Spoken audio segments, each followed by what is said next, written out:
ఆ రోజు నుంచి ఎన్ని బాధలు పడ్డానో మీ అందరికీ తెలుసు. ఒక టైం వస్తే నేను కనుమరుగైపోవాలి, చనిపోవాలి కదా. కానీ దేవుడు ముందే చెప్తున్నాడు, నేను నిన్ను ఏర్పాటు చేసుకున్నాను కదా.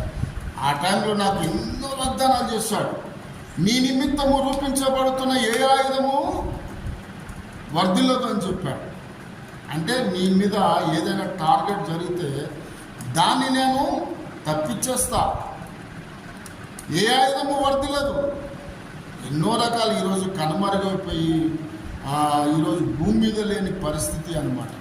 కానీ దేవుడు ఏం చేశాడు, నన్ను ఇదిగో ఇక్కడి వరకు తీసుకొచ్చాడు కదా. ఇదందరూ మీరు చూస్తున్నదే కదా. చాలామంది ఏమనుకున్నారంటే వీడు ఒక పిచ్చోడు, వీడు ఒక తెలివి లేనోడు, వీడు వేస్ట్ గాడు కదా. ప్రభుత్వ ఉద్యోగం ఉంది, ఆల్వేన్ ఉంది కాబట్టి బతికాడు, కానీ ఇప్పుడు లోకంలో బతుకు చూద్దాం అన్నవాళ్ళు